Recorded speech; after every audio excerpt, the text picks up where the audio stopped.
সরকারি চাকরিতে কোটা সংস্কারের দাবিতে দেশ জুড়ে সড়ক অবরোধ বিক্ষোভ মিছিল করেছেন শিক্ষার্থীরা।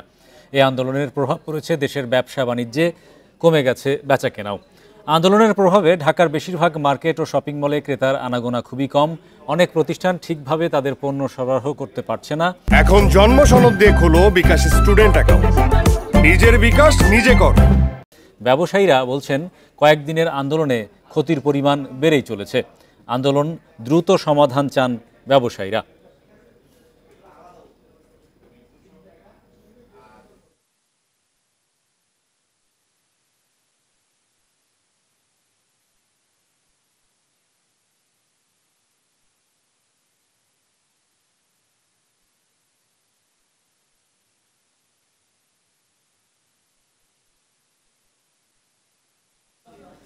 এ বিষয়ে বিস্তারিত জানাতে উত্তরা থেকে আমাদের সঙ্গে যুক্ত হচ্ছেন সহকর্মী শাহিদ আহমেদ।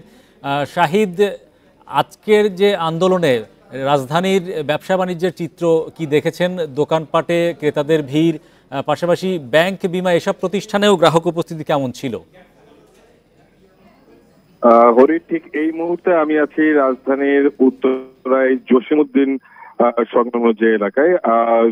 যদি বলি যে আরো 2 ঘন্টা আগে থেকেই আমরা গণমাধ্যম আছি সবাই এখানে অবরুদ্ধ, বা এখানে এর সামনে থেকে আমরা আর এগোতে পারছি না। কারণ এখনো যদি এই মুহূর্তে পরিস্থিতি বলি, সামনে যে উত্তরা পশ্চিম থানা রয়েছে সেটা এখনো দফায় দফায় সেখানে টিয়ারসেলের আওয়াজ পাওয়া যাচ্ছে, গুলি ছুড়ে আওয়াজ পাওয়া যাচ্ছে, সব মিলে। আপনি যেটা বললেন যে ব্যবসা বাণিজ্যের অবস্থা যদি বলা হয়, শুধু এই এলাকা নাই, আমি যখন এসেছি সেক্ষেত্রে বিজয় সরণি, বনানী, পুরো এলাকায় দেখেছে মানুষের মধ্যে আতঙ্ক। ব্যবসা বাণিজ্য, বিশেষ করে যেই বেসরকারি ব্যাংক বা এখানে রেস্টুরেন্ট সহ যেই ফ্যাশন হাউস গুলো আছে, আমি যদি আরো বলি রাজলক্ষ্মী মার্কেট, আজমপুর সবচেয়ে বেশি সহিংসতা হচ্ছে, এবং জসিমউদ্দিন, এই পুরো এলাকা জুড়ে যেসব শপিং কমপ্লেক্স ছিল, ফ্যাশন হাউস ছিল, বেসরকারি অফিস, শোরুম, রেস্টুরেন্ট সবগুলো কিন্তু বন্ধ, এবং এখানে যে ব্যাংক, বিমা অফিস সেগুলো কিন্তু বন্ধ।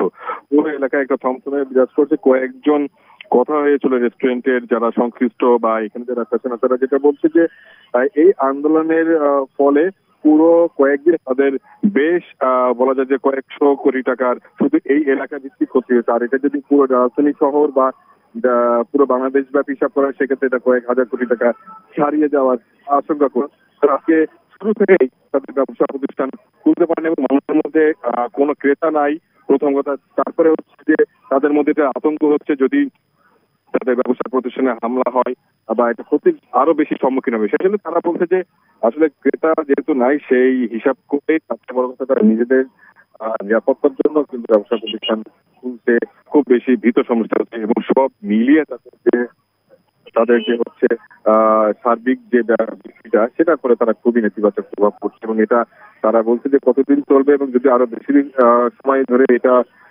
চলমান হয়, সেক্ষেত্রে তাদের ব্যবসা বাণিজ্যের ক্ষতি শুধু রাজধানী না এবং সমগ্র বাংলাদেশে। এবং আপনি জানেন যে উত্তরা কেন্দ্রিক যে অফিসগুলো, তার বেশিরভাগই কিন্তু তৈরি পোশাক কারখানা এবং তৈরি পোশাকের সংশ্লিষ্ট অফিস, বাইং হাউস, এই অফিসগুলো আসলে উত্তরাতে বেশি রয়েছে। তারাও বলছে যে আসলে অনেক সময় যদি বেশি শিপমেন্ট থাকে, যথাসময়ে সেই পণ্যগুলো তারা পৌঁছে দিতে অনেক বেশি শঙ্কিত। যদি এক কথা আপনাকে বলা হয়, সেক্ষেত্রে এই আন্দোলনে বা শাটডাউনের ফলে দেশের ব্যবসা বাণিজ্য এবং রাজধানীতে বেশ নেতিবাচক প্রভাব পড়ার শঙ্কা করছেন ব্যবসা সংশ্লিষ্টরা। মূলত এই ছিল রাজধানীর উত্তরা থেকে সবশেষ।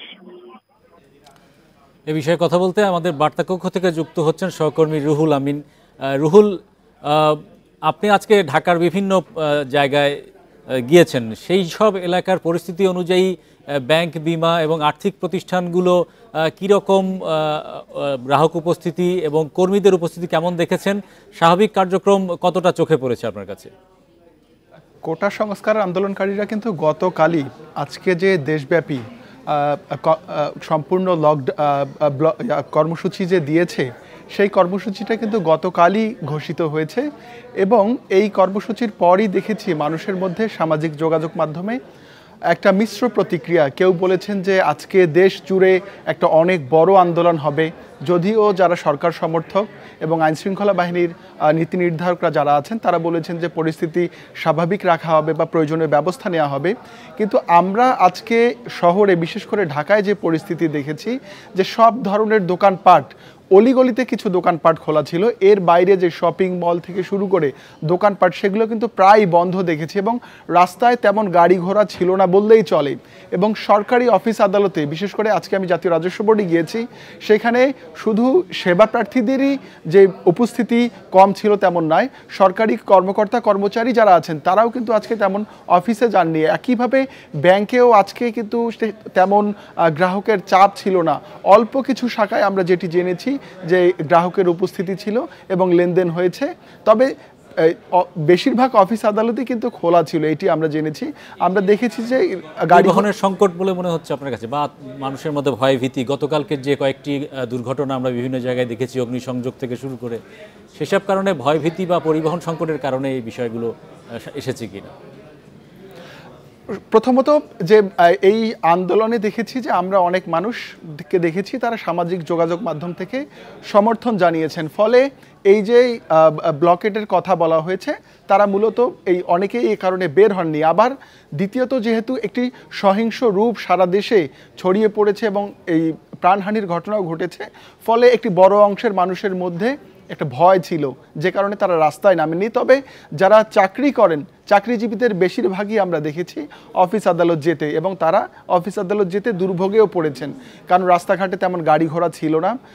এটা বাস বলেন বা অন্যান্য যে কোনো ধরনের গাড়ি ঘোড়া, সেগুলোর পরিমাণ অত্যন্ত কম ছিল এবং মানুষজনকে অফিসে যেতে দুর্ভোগের মধ্যে পড়তে হয়েছে। আর যেহেতু আমাদের এই যে অর্থনীতির যে দৈনন্দিন লেনদেনগুলো ছোট ছোট ব্যবসা প্রতিষ্ঠান কেন্দ্রিক যেহেতু বেশি হয় এবং বেচা কেনা কেন্দ্রিক যেহেতু অনেক লেনদেন হয়, আজকে আমরা দেখেছি বেশিরভাগ মার্কেট দুই একটা দোকানপাট খুললেও লোকজনের উপস্থিতি সেখানে ছিল খুবই সামান্য। পাড়া মহল্লায় অলিতে গলিতে নিত্য প্রয়োজনীয় যেসব দ্রব্য আছে আমাদের সঙ্গে যুক্ত হওয়ার জন্য।